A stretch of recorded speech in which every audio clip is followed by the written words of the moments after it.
Hi everybody. I hope that you can hear me clearly and see me clearly. And yes, I learned the little trick about touch up my appearance. Thank you to Michelle. But I just wanted to say a very big welcome to everybody. It's just, yeah, it feels like it's been so long since we've had a WIT gathering, and I'm really excited that IsoMetrix was very keen to jump on board and host our first virtual WIT gathering. And as all of you can imagine, this is going to be our future, certainly for the rest of this year. All right, so to get us going, so as all of you saw, the theme today is mental health and well-being, and everybody is in this storm together. We are all dealing with things as best as we can. I know that Google has never seen so many maths questions and geography questions ever than they have now from parents who are trying to do homeschooling. So I know that we all just are trying to find a way to deal with this in our own way. And so one of the things that Karika is going to pop up on the screen right now is we have a quick online poll which we'd like you to take. And the question is, just very quickly off the bat, how have you been dealing with the restrictions imposed by the nationwide lockdown and level 4? So if you don't mind just selecting one of those and pressing submit. And while we wait for all of the results, I'm going to actually start handing you over. So I'm sure all of you are wondering why we have somebody standing in their kitchen. She's a little bit further back from her camera, so you might not have recognized Michelle, but that's Michelle Rousseau. There we go. Hello, Mish. Hello. And Michelle has a lovely treat for us to get today's webinar going. So Michelle, over to you. Thank you. Hi guys, so nice to actually be together again. So my answer to the mental health and well-being poll was baking. I don't know about you guys, but for me, when I'm baking, I just kind of forget about everything else and I concentrate on what it is I'm doing. So I just want to get rid of the poll. So I thought, why not dedicate today, firstly to my daughter, because she's supposed to be getting married on Friday, and unfortunately she's had to postpone her wedding, and she loves brownies. So I thought, why not do some brownies today? So I'm going to go through the method with you, put them in the oven, and then I'm going to hand you over to our guest speaker, and then before we all go, we'll have a bit of a reveal, and let's just hold thumbs that it comes out the oven and it's perfect. Otherwise, I'll just disguise it with maybe some sauce or something. But yeah, we'll see what happens in the end. So let's get started on the brownies. So to begin with, I've actually melted some chocolate here with some sugar and some water. And I had to do it before we started because it needs to just cool down a bit before we add the eggs to it. Otherwise, we're going to get some scrambled eggs going on here. So before you get started, though, the first thing you must always do is make sure your oven's on. So oven on at 180, and then just prepare your baking tin. I just did a little one because it's just my son and I, and we don't need a huge pan of brownies, especially not in this house. So our pan's done, and our chocolate's done, and our oven's on. So now what I'm going to do is I'm going to add some eggs. I'm not sure if you can just see the rest of the ingredients here, but I'm going to add 2 eggs, and I'm going to add some oil, and I'm going to add some vanilla essence, and then I'm going to mix it all together. Add our vanilla essence. So another good thing about baking is that you should always try and be prepared. I don't know if you've tried to, so it's a teaspoon of vanilla essence. I don't know if you've tried to bake something and then you look in the fridge and there's no eggs left. It's happened to me many a time. So first things first, just make sure that you have all your ingredients. And I'm just going to give a quick mix up with this oil and egg. And when it's nice and smooth, which it's looking like now, then we can go on to our next step. So I'm sure you can see there, it's nice and smooth. So our next step is to add some cocoa, some flour, baking powder, and salt. Just so that you guys can try this at home. Because these are chocolate and peanut butter brownies. I mean, what could be even better than that? I don't know. Rice cake. Even just some cupcakes. We'll get rid of that. Okay, so now this stage is very important. You only want to fold in your mixture and only until it's incorporated. The thing is, if you overmix something, and this is to do with all baking, all cakes, if you overmix it, it becomes tough. And when it comes out of the oven, it's not light and fluffy. So we're nearly all together here.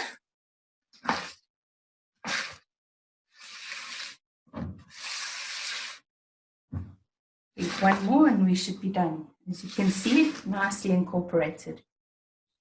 So the next thing is to get this into a pan and to get it into the oven. So let me do that quick. Excuse me messing here. That's right. So here's my prepared pan. I'm just going to pour my mixture in. Smelling so delicious, guys, like chocolatey, heavenly.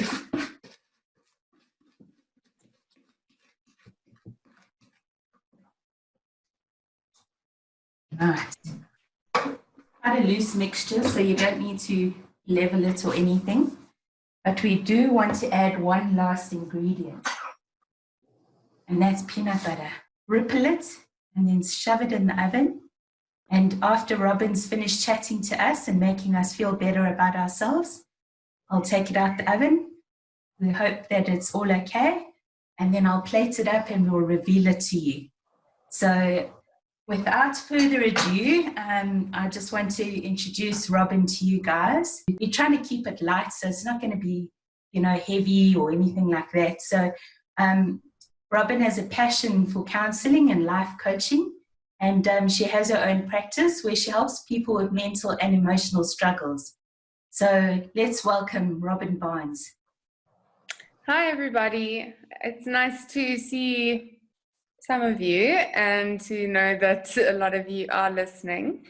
It would obviously be so much better if I could be there and have a big presentation there with you guys and meet you all. But I suppose we have to get used to our new normal for a little bit, as long as it's going to last. So like Michelle said, I'm going to be talking to you guys today about you kind of coping through this lockdown specifically.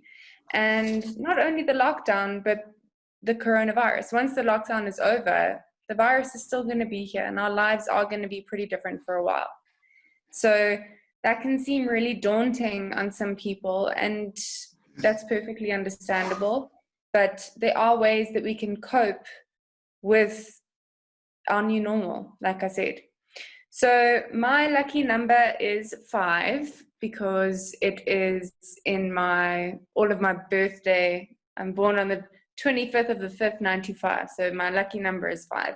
So I decided to go ahead and make just like a 5-step program or way to cope with the lockdown and with the virus. Okay. So like Michelle said, I'm not going to be talking about anything heavy. It's mostly just going to be some tips and very lighthearted, and I'm not going to keep you guys here for very long and bore you. Hopefully not. So like Michelle said, I'm a counselor and I'm a life coach, and I have a practice in Morningside. I've just I signed the lease for that office 1 week before the lockdown. So I am actually allowed to practice there. I'm an essential service, but with furniture, I'm approaching, I've got a very minimalist approach to my office right now. Just nothing too fancy, just so everyone can sit, because there's nothing I can do to decorate it at all. but I'm very excited to be able to do that. So I'm going to go ahead and start. Everything that I'm saying now, I have written in notes that I'm going to send through to Michelle, and she can send through to you guys. So you don't feel like you have to take notes of anything. And yeah, let's get started. So like I said, I'm going to be doing 5 steps. So the first step is to create a new lockdown routine. All right. A lot of you will know, if you know anything about mental health, is that routine is so important to your mental health. Okay, it doesn't have to be a strict routine, doesn't have to be hour by hour necessarily, but it's very important in order to give yourself a sense of purpose and to give yourself motivation to have some kind of routine. Let's say, for example, you don't have a great sleeping routine, and basically if you have to wake up at a certain time for work every morning, but you haven't established a good routine, then you're going to struggle throughout the day to actually get most of your stuff done, and it will take a toll on your emotional health. Now, it's difficult, it's almost impossible for most people to follow their normal routines during this lockdown, because most of us have a lot more time. Our kids are not at school anymore, so we have to factor them in. We're not at work anymore.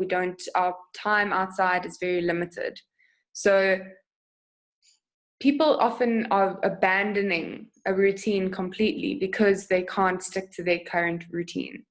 And while it is very nice to look at this lockdown as a vacation, and you should schedule some time for yourself to relax, it is still important for you to keep some kind of routine. So if you're trying to stick with your old one, it's going to be impossible, and you're going to end up feeling disappointed and a bit helpless, because it's not possible to be able to do that right now. So you need to make one for the lockdown. Okay, like I said, we need to establish, even just as for a while, we need to establish this as our new normal. Okay, we don't know how long the lockdown is going to last, and even after that, things are going to be very different, very tech savvy, so we don't know exactly what's going to happen. So obviously, because of the lockdown and because of the abundance of time that we have left, it's important to keep a routine, but keep a relaxed one. Definitely schedule some time for yourself to relax, especially if you have kids and you're trying to help teach them, and while you're baking, they're tugging on your apron every 5 minutes. Definitely put aside some time for yourself to actually relax, but try stick to a relatively scheduled kind of just a little bit of a structure as to when you're waking up and when you're having meals and going to sleep, at least. Okay, so that's step number 1. Step number 2 is to stay safe from digital infection. Okay, so I'm going to explain it like this. There's a chance, it's scary to say, but there is a chance that all and any of us could be infected by the coronavirus. Okay, do your part, stay safe, and that will most likely not happen. However, most of us, probably all of us, are going to be digitally infected by this. And what I mean by that is that go onto any social media or have any kind of conversation with anyone, and you will find that it's about the lockdown, okay, or about the coronavirus in some way. So sometimes these are kind of like memes that are funny on Facebook, but regardless, if you had to open up Facebook right now, within 2 scrolls, you would see something about the lockdown. And the problem is, with all of this, it's this overflow of media about one specific thing, is that the overflow has the potential to drown you. Okay, you want to stay informed, obviously, that's perfectly normal.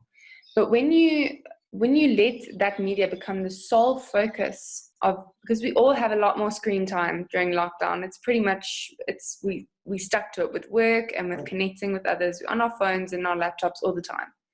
So the problem with the social media is that, first of all, a lot of it is fake. A lot of you have probably come across false news I don't know why people post things that are false, but sometimes it does happen. And also, a lot of people are struggling financially and emotionally and physically. So a lot of the media is kind of what I like to say, doomsday media.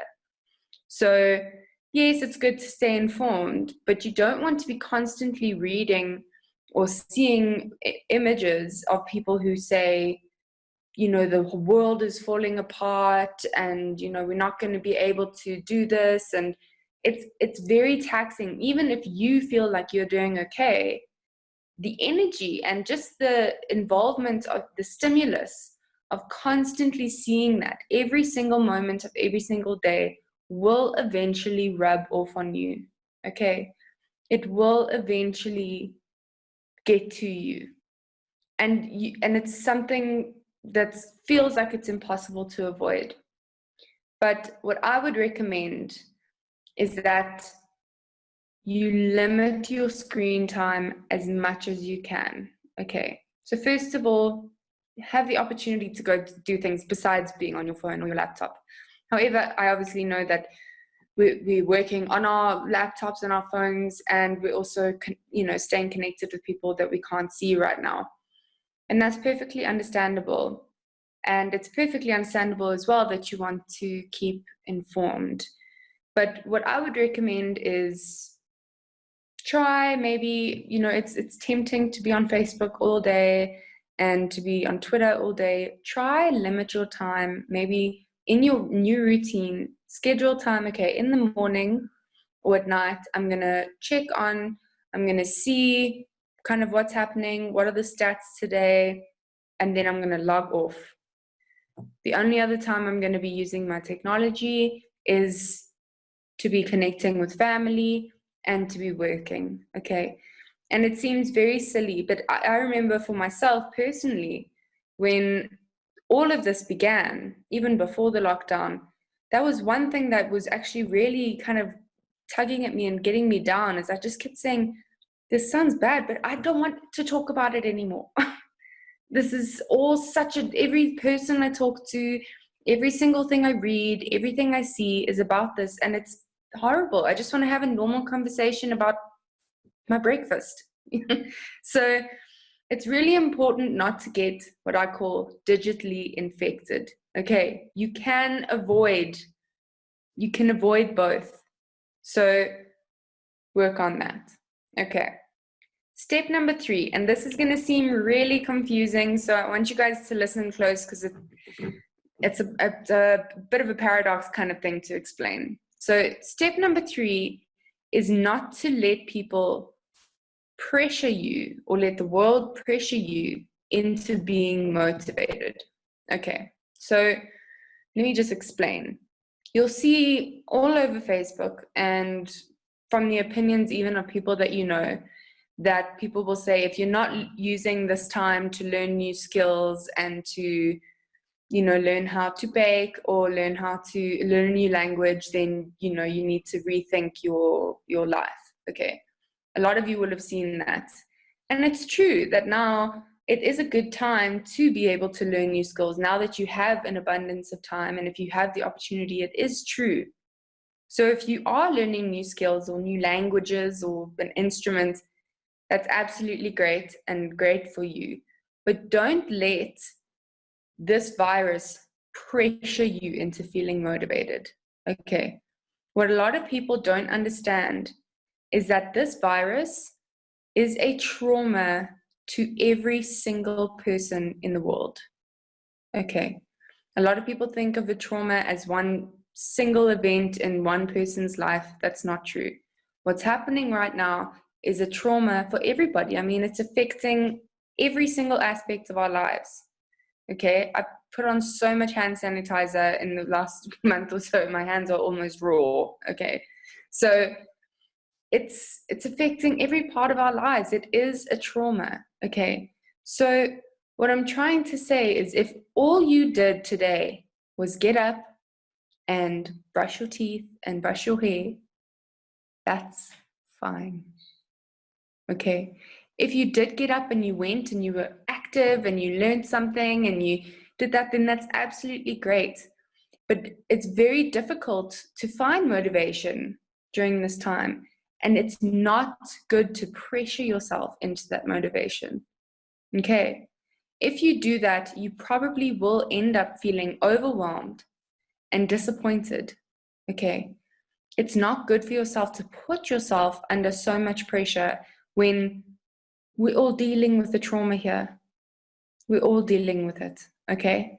If you can find a way to manage it, great. But like I said, if all you do is get up and brush your teeth and survive the day, then that's absolutely fine. That's absolutely good enough. Okay. So, yeah, putting pressure on yourself is going to lead to more stress if you do that. And speaking about it being a trauma, that leads on to my fourth point. Okay. So, point number 4 is to allow yourself to grieve. Okay. Now, I mean that in attachment with the trauma that you are experiencing. So, I know that you're all on mute, but I assume that all of you have know the 5 stages of grief. Okay. Which happens to lovely and coincidentally fit into the 5-step program. So, the first stage is denial. Okay.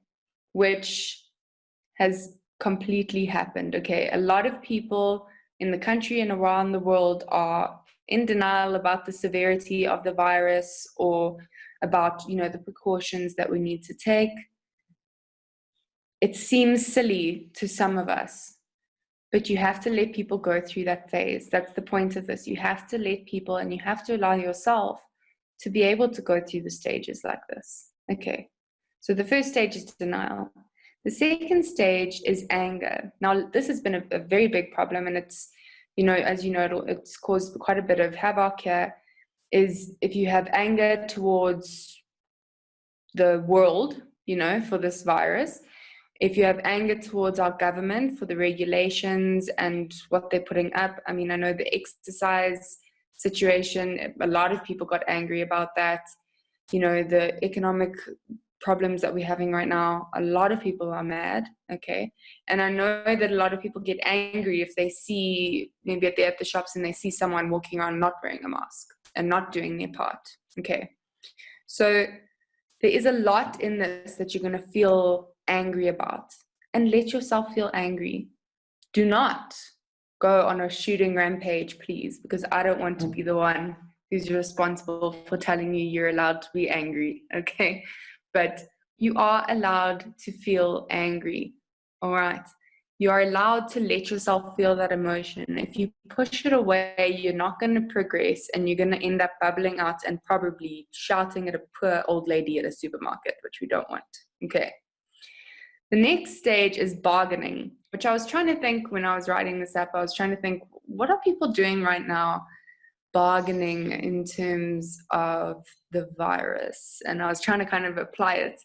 And I realized that there is actually an example in terms of what's happening right now. That people are, and I'm sure some of us are guilty, and a lot of people are trying to find loopholes in order to avoid regulations. Okay, so a lot of people are falsifying documents. A lot of people are still buying cigarettes or still buying alcohol in some kind of way. And a lot of people are trying to, I actually heard a story about somebody, and this happened in Johannesburg quite early in the lockdown. This is when we still weren't allowed to exercise. And the police pulled him over because he was cycling. And they said to him, they pulled him over and they said, you obviously aren't allowed to be outside right now. So he said, no, I'm going to the shops. I just don't have a car. And they kind of looked at him, and he said, there's nothing, I have to get food. It's an essential item, but I don't have a car, so I have to cycle there. Okay, so things like that, trying to find like a little bit of a loophole in the system so that you can do what you want. Look, some of it is dangerous, some of it's illegal, and a lot of it probably shouldn't be done. But if you feel like if you have done it, don't feel guilty about it. A lot of people are trying just to live their lives, okay? Just remember, this is a distorted reality. Okay, this isn't a real world right now. Okay. And then the next stage is depression. Okay, so this often happens because of isolation, especially, I mean, if you think about people who are completely by themselves. For example, I'm by myself during this lockdown, so it's complete self-isolation. And it's very difficult. But obviously, I know of a lot of ways to keep myself busy and to keep myself mentally and physically healthy during this time. But the feeling of isolation and loneliness is a natural human response, okay? Often you feel like you have a lack of purpose, which, can actually be fixed quite easily if you have a garden and you decide, I'm going to go buy some plants. That's a sense of purpose. Okay, that's something that you can do. That's something you go, okay, I need to go outside every day because I need to make sure that this plant stays alive. Okay, something like that. So the fourth stage is depression, and it's very normal. And if it's something you're going through, don't try and deny it. Okay, a lot of people are experiencing mental problems right now. Okay, which will eventually lead to the fifth stage, which is acceptance. And that's acceptance of the new normal. That's what I was talking about. So as much as, like I said, right now we're not living in the real world and the lockdown will eventually end, we don't know when it's going to end. And after it has finished, the virus is still here and our lives are going to be a bit different. Okay, we are probably going to have to still hand sanitize a lot and wear masks in certain places and social distance in certain circumstances. So a lot of people are feeling very helpless about that.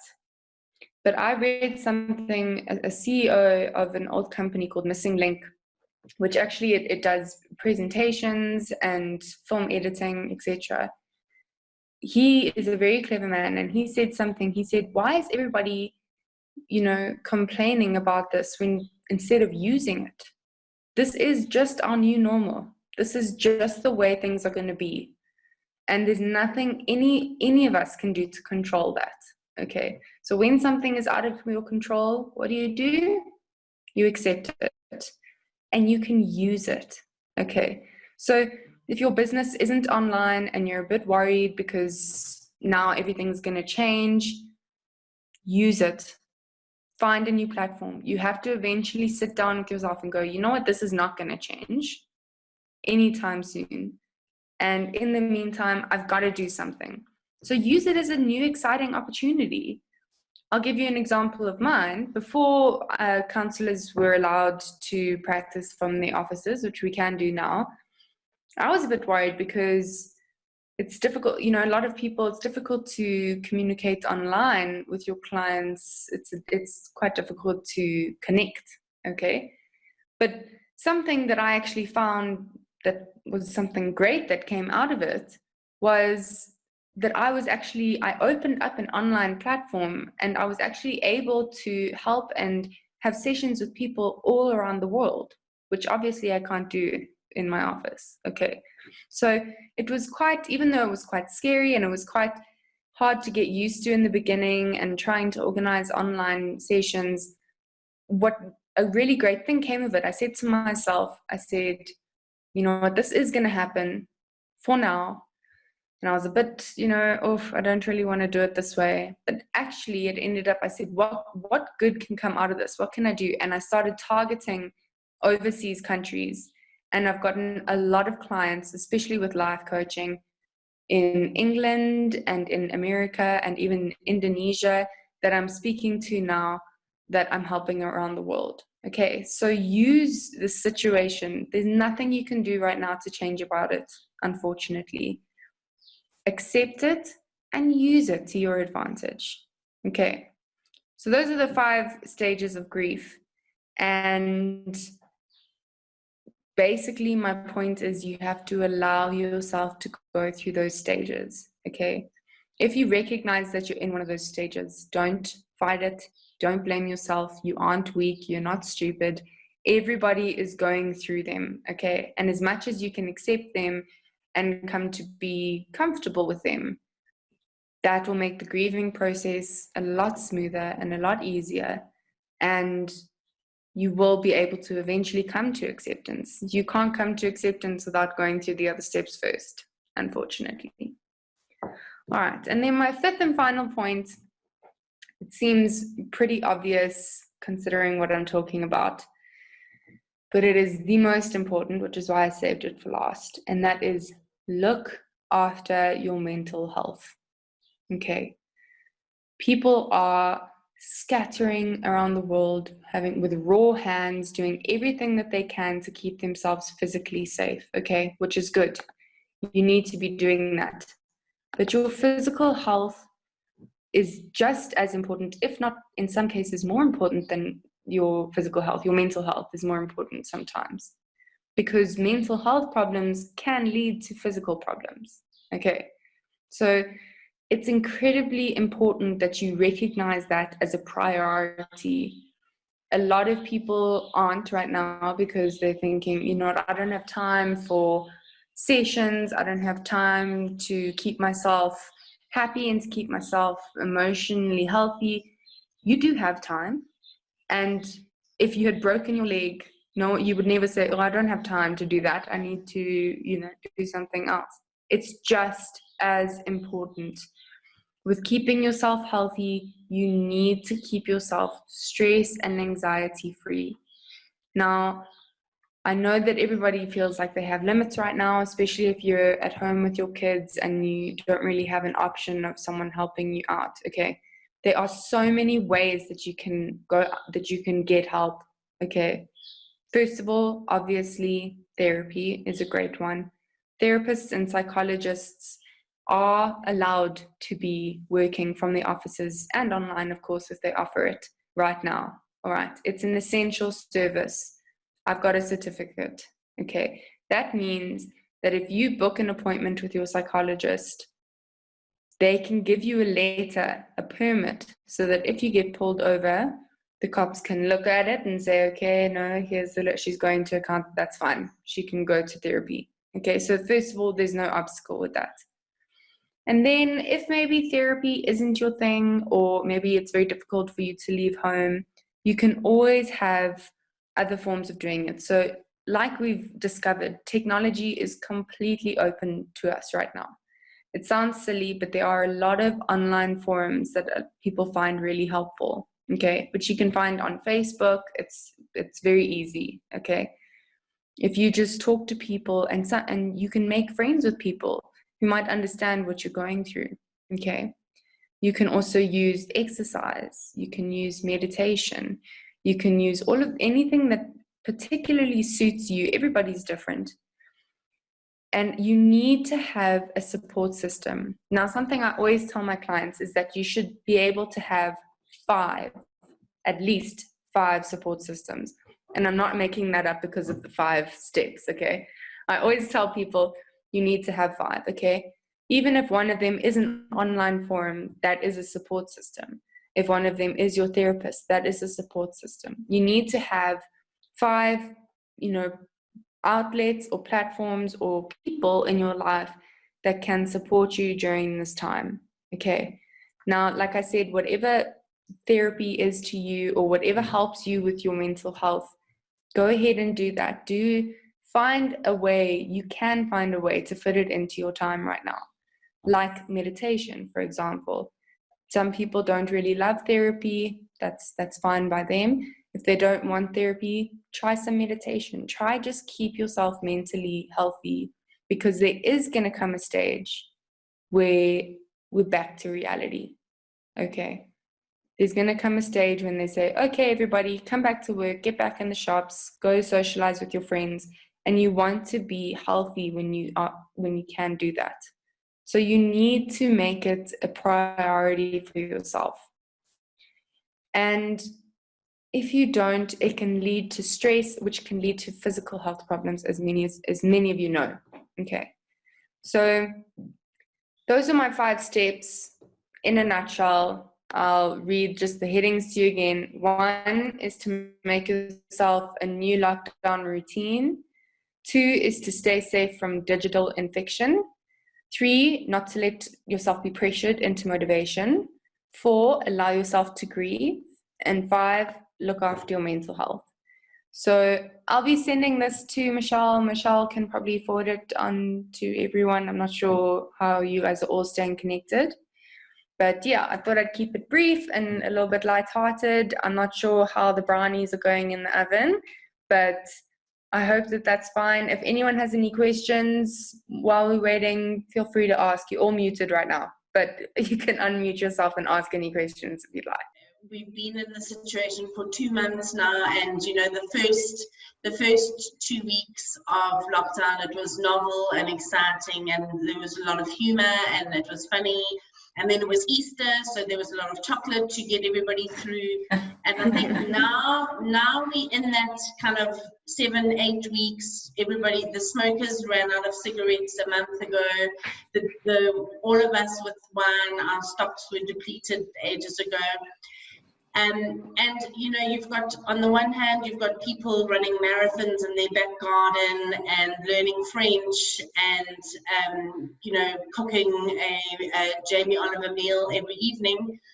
And then you've got people that are just hanging on, you know, they're just holding on, I think. And the motivation and demotivation kind of works together a little bit in that we had this conversation at work the other day. The first 2 weeks of May were probably the hardest out of the whole experience because, as I said, April, it was novel and exciting and a lot of short work weeks. So even though you were stuck at home, you still had like 3 or 4 day weekends to binge watch Netflix and garden or what have you.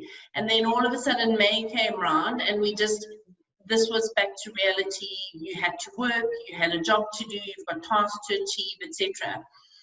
And I think a lot of people derailed there, you know, so and then you kind of, as you said, you go onto Facebook and somebody's done 100 Ks in their back garden, and you can, you know, how do you in terms of this motivation, how do you get people to visually see that? Because, you know, it's so hard to not compare yourself. You know, you see these people and you know, one of my colleagues who's a mom, she just said, you know, on the children's WhatsApp group, homeschool WhatsApp group, there are those moms that are like, they've done all the activities and they're suggesting 5 more and they've got these tips and they've created a blog, and you just like gave your kid a peanut butter sandwich in front of kids' YouTube, and you're like, this is all we can do. So how do you you know, how can you encourage people? What guidelines can you give people to just strike that balance? Well, so the thing is, there are some people who have the resources, the opportunity, and the motivation to be able to, like I said, use this time to run marathons in their garden, for example. And that's perfectly fine. It is difficult not to compare yourself to those people, because sometimes you'll look and go, oof, that's a super mom. How is she handling that? But what you have to realize, if you had to look at this from the perspective of somebody who's in very prime mental health and somebody who's, let's say, suffering from a severe depression, okay, so I'm just going to use that as an example because it's quite an extreme one, so it might make more sense. Okay, so someone who's in prime mental health, who's doing very well, suffering no depression or anything, for them, something that's difficult to do during the day might be to run the marathon they've been training for on any normal day, okay? And someone with a depression, a hard thing for them to do might be to get out of bed, okay? You'd be surprised that people in a depression sleep for hours on end. Some people don't brush their teeth for weeks at a time. It's very, very difficult. And yes, of course, those people in the depression look at other people and think, well, you know, why can they do everything and why can I not even brush my teeth? But what you have to remember is that everybody has different resources, different opportunities, and different life situations, okay? Everybody can only do something to an extent. All right. So especially if you're a mother, especially if you're a single mother. That's a good example of someone who you might not, depending on the age of your child, might not have the time to learn how to play the flute. Okay, you might not have the time or the energy or the resources to be able to do that.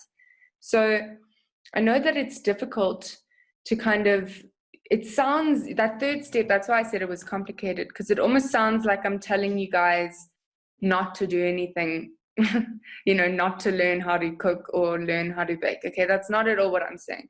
If you want to do that, and if you can do that, definitely do it. Now is a great time to do it. What I am saying is that you shouldn't let the reason that you're doing it be from pressure from everybody else, from comparison, and from people all over the internet who are, you know, achieving a whole bunch of different things. Okay, for them, great for them if they have the time and the resources. Okay, but your reasoning for learning a new skill shouldn't be because the world has said to you, okay, Lauren, you have 3 weeks of this lockdown. Why aren't you doing anything with it? How can you not be speaking French right now? You know, Come out why? fluent in French. Oh, no, well, now you're just showing off. But that shouldn't be your reason to learn a new skill. If you want to learn a new skill, that's great. I'm trying to self-teach myself how to play guitar, but I'm not sitting here going, I'm going to spend every hour of every single day on my guitar, make sure I can perform after the lockdown, because I'm not letting the world pressure me into making that. Okay, it sounds very strange, but what in that step, what you have to realize, the point is that this is a trauma. So think of something that might be another trauma, like the loss of a loved one. Okay, would the world and would you expect yourself to gain and learn and do a whole bunch of new skills and do that marathon if you had just lost a loved one? No one would expect you to do that. And I know it doesn't seem like this pandemic is as big a trauma as loss of a loved one, but for a lot of people it is. It's a trauma. It just doesn't look like one. It's not the poster face for one, but it's life-changing. A trauma is an event that changes your life. Okay, it's life-changing. So what you have to remember, if you're comparing yourself to everyone else, is that people handle trauma differently. Some people use humor as a defense mechanism. Some people bottle up their feelings. If they lose a loved one, they just kind of laugh it off when actually they're hurting inside. Okay, so people are very different. What I want you to understand, all of you to understand, is that this is a trauma. Okay, which means that there should be, even though there is right now, there should be no pressure on you to become Jamie Oliver.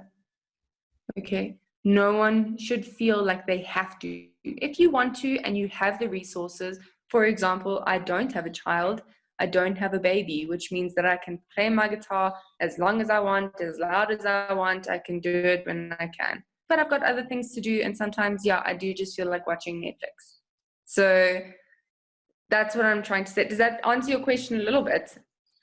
Absolutely. And I think another related point that has come up in some of the chats has been around the grieving. And I think a lot of people, I know one of my colleagues is on this call, and she was supposed to be in New York celebrating her 40th.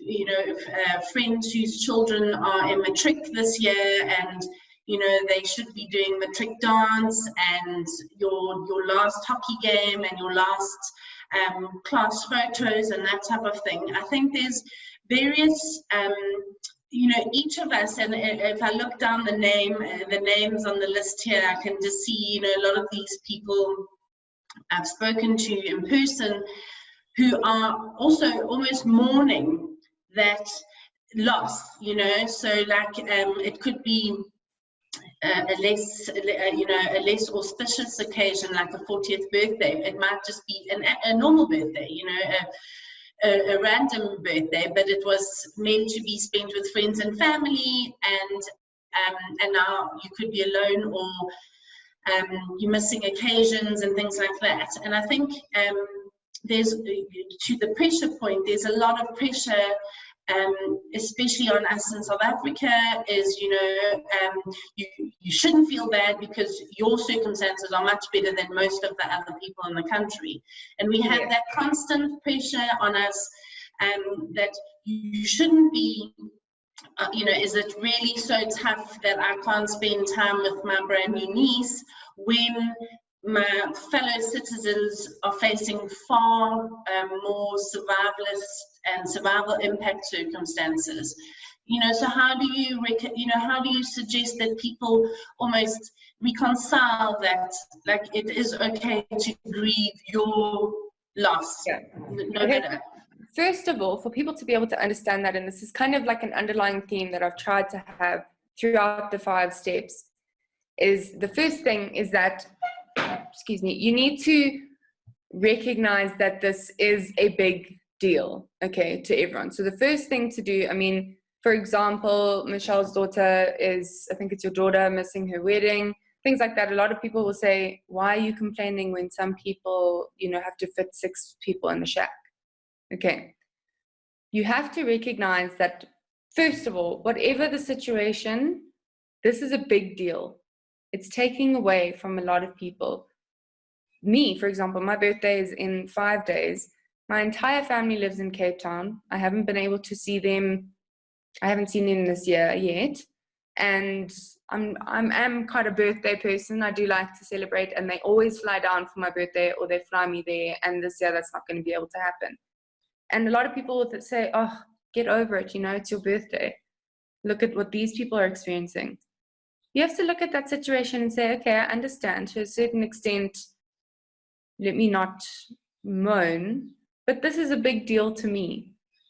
Okay, and this is the second thing I want to say, and this is something I used to actually say to my friends when I was little. I was kind of like the youngest therapist ever to live. When I used to say to my friends, so we'd sit in, you know, we'd be sitting in a circle. This is when I was about like 13. And have you guys ever heard of a DMC? It's a deep, meaningful conversation. It's basically just a conversation where everyone cries and talks about the problems in their lives. Okay, so we were all sitting around and we were kind of just chatting about our lives and the problems that we had then. Problems for when we were 13 that are just as big. Okay, it doesn't matter. So I was talking about something that was going on in my family because I had, when I was younger, I lost my sister. And I had been speaking about that and just like the way it was affecting my family at that moment. And then the person next to me, who was a good friend of mine, when she started speaking, she started talking about how she's been fighting with her brother. Okay, so she was just saying, you know, she was crying and she was very upset because she'd been fighting with her brother. And one of the people in the circle said to her, they said, how can you even bring up an argument with your brother when Robin is sitting talking about how her sister died? That's so insensitive. You know, how can you do that when there's such a bigger problem? Yours isn't even a problem. Okay. So I remember this is exactly what I said to them, and it's exactly what it's been in my mind ever since I was that age. Okay. So if you think about, let's say you can measure your life in terms of the bad events and the good events, or the bad times or the good times. Okay, so now imagine, I'm going to use me and Michelle as an example. I don't know your circumstances, so it's just an example. Okay, so let's imagine that if I could measure the bad parts of my life or the sad parts of my life in a figure. Okay, so let's say my one is this big. Okay, that's how much bad has happened in my life, if you could measure it. Okay, and Michelle's one is is that big. Okay, so this is this big, this is that big. Now let's say there's a problem. Okay, so let's say the pandemic. Let's say the pandemic is this big. I don't know if you can all see this big. So now to me, in my life, and to Michelle in her life, the thing is this big, and that's relatively small. If she's looking at that, she's saying, okay, this is my sad, bad part of my life. This pandemic, it's not huge. It's probably about 10%. But if you looked at my life in this example, my life is there. Okay, my sad hardships in life. That's much bigger than 10%. That's quite a bit. Okay. So even though it's the same thing, it has a different impact on people because of the way that their lives have gone. Okay, the hardships in their lives. So yes, of course you can say somebody in, the pandemic is affecting me in this way and my daughter isn't able to get married on Friday. And then someone will say, yes, okay, but people in townships are suffering. Okay, try to think about it this way. The people who live in the townships, their hardships are like this. Okay, they're actually like this, but just for the sake of the camera, they're like this. Okay, in comparison, Michelle, yours is probably a little bit lower. It fits differently into the scale of your life and into the scale of your emotional ability and resilience, but it's the same thing.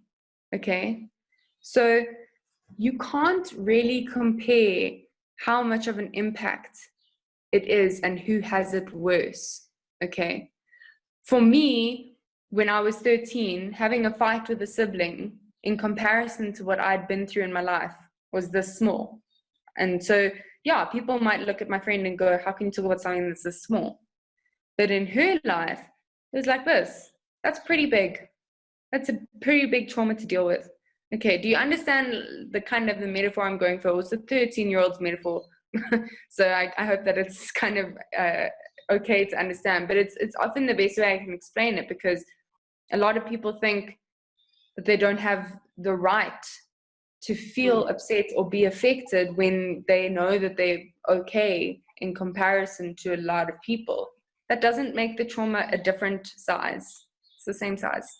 It just makes it. I think it's a fantastic analogy. I think all of us, that visual image, especially with you on the screen, it certainly impacted there, and just giving people permission to grieve. To your point, it's affecting everybody differently, and you have every reason and permission to grieve what could have been and what was. And then leading on that, I'm just taking my cues from Michelle. She's going to jump up and down when the brownies are ready. But I think somebody in the chat just made a very good point, reinforcing the physical and mental health. And a lot of us from a physical and mental health and having those support systems, even within your community and in your social circles, it might be different how you reach out. So some people are very vocal and they will phone me in HR. They're like, oh, let me talk to the HR manager, and they'll reach out straight away. Other people reach out in different manners and different ways, and you might be one of those people, or you might not know how to reach out. So just as a general comment, to Anka's point about your physical and mental health and mental well-being, taking care of that is having that support system and reaching out, making sure that you have a go-to, because I do think that a lot of people, and particularly women, are very bad at asking for help, very bad at saying, like, time out, I need time, I need 20 minutes to myself, I need this time. And we just soldier on, and I've got to hold it together for my family or my partner or my kids or my colleagues, whoever it is. And instead of just saying it's safe, I can put my hand up and ask for help. Yes, exactly. I mean, I've learned a lot. So on Facebook, I was invited to a lot of, depression, anxiety, suicide kind of forums. Okay. And I'm on there mostly so that people can refer me, or so that I can actually just comment on anyone's post if they're confused about something. So I just kind of help out on there. But often I see, because it's a community of people that understand, these are people that don't know each other. These are people that are from China and England and everywhere, okay? The people that don't know each other, someone will post at 3 in the morning and say, guys, it's 3 in the morning, I can't sleep, I'm in a really bad space, can someone just talk to me? And you will see so many replies, sometimes over 50 replies, of people just saying, hi, my name is Sarah, private message me, let's just chat. Okay, there is always something you can do. I remember also telling a client of mine who feels that she doesn't really have a lot of support, she doesn't have many friends, and she doesn't really get a lot of support from her family. I remember saying, I want you to try find 5, but you already know that you're not alone, because I am already one of them. Okay, so you already know that if it's 10 o'clock at night and business hours are over, but you are having an emergency, you know that I will answer the phone. So even though we're not close, we're not family, we haven't been friends our whole lives, all you need is that kind of person. All you need is someone that when the beep hits the fan, when that happens, that you can phone and say, hi, listen, I'm not actually okay. Can you just tell me about your day, or can we talk about it together? Can I get some advice? And once you're able to do that and able to open up, it actually becomes a lot easier for the people around you, because then they can learn how to understand and help you stay in a healthy place. So if one of your support systems, let's say, is your husband, okay, you can sit and say to him, look, I just want to let you know I'm going through a bit of a tough time. Talk to that person and say, okay, next time I'm having a rough day, you can even make it, simple. You can say, next time I'm having like a moment that I actually just think I'm going to melt into a pile of Nutella, let's have a code word. And I'll just say that word, and no questions asked, he can go, okay. And you can just walk to another room and have 20 minutes to yourself. All you need to say is, the code word can be Nutella in this case. All you need to say is, honey, Nutella. And you can go, okay, go. Because then it makes it so much easier. People often think if they don't talk about their problems that's easier. It's so incorrect. Once you've spoken about it, even on a simple level, even if your husband doesn't understand at all, if you just say to him, I'm going to be functioning a lot better if every once in a while when I've had it up to here, I can just have 10 minutes alone or a little, what I call a cry shower. Like when you just go to the shower and you just cry a little bit in the shower. Like, I just need a cry shower. That's all I need.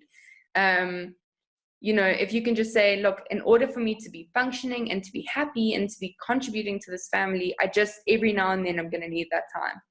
And then they'll go, okay, that's fine. You're not bursting everyone's bubble. You're not destroying the mood of the house. You just need 10 minutes to yourself. Perfectly fine with me. Go have a cry shower. 100% agree. Thank you so much, Robin. I'm not sure, I'm just checking the chat to see if anyone's popped. Indeed, Mars, we've all had a little cry shower, absolutely. But yeah, I think, you've raised so many relevant points, Robin, that resonated with everybody. I think the 5, just reminding everybody the 5 steps of grief also was very helpful, because I honestly think that we've all just, big girl panties on, soldier through this, stiff upper lip. And actually, I do think that this has kind of given us a little bit of permission to grieve. So probably tonight there might be a lot of cry showers. Cry showers. Good. Cry showers are so empowering. Yeah, everybody realizes you've kind of just been trucking on for 2 months, and actually you don't need to carry the weight of the world on your shoulders. So certainly from my side, thank you very much. Very informative. No, and happy birthday for 5 days' time. Yes, happy birthday. Thank you very much. So we can if you reveal happen to now. go past Michelle's house, you could have birthday brownies. Yes, I can even put it in a package. Over there. We'll do the whole, you know, we can even try to do that dance. The whole time watching, even just seeing those pink cups, like when you were baking, all I can think about now is that I don't have Brownies in my house right now. I don't have anything, and I'm like, you know, maybe I can order off Uber Eats and just get like a. Now it's like, I don't know how all of you are going to survive without brownie. Now I'm so jealous. Okay, No, so we need to reveal what's come out the oven. Yeah. Has it come out the oven? It's come out the oven. I've plated it, and I'm going to show it to you now. So I don't know. Awesome. Thanks, Robin. No problem. Okay, Michelle, you're up. Ooh, So there it is. Wow. This is our peanut butter and chocolate brownie. And I've put it on a bed of peanut crumble, which I made earlier, with just a few strawberries to cut through the sweetness. And there's a little bit of peanut brittle there just to add to it, and then a little bit of ice cream on the top. So it smells delicious. It doesn't look so fantastic, but I'm sure it will taste delicious. And my son's waiting. He keeps looking over here as Michelle, it looks amazing. So that's it, guys. And here come all the comments. There we go. Can't wait to make my own. Looks divine. We need your address, Michelle. Looks amazing. All of a sudden, people are tracking your GPS right now. You're going to have everybody arriving there. That's fine. The complex is not going to let them in. I know all the people that are peanut butter fans are probably going to be in the front of the queue, because there is nothing more delicious than peanut butter mixed with the brownies. Yes. Thanks, guys. Yeah. Awesome. Thanks, Michelle. Thanks for sharing that with us. Karika, do you want to tell us the results of the poll? Did everybody manage to complete it? So, unsurprisingly, baking is Baking. Baking, exercising is also there, right at the top. I see. People doing DIY. Also, None of us. Spending time with family. Some of us, it's a good spread. Yeah, good.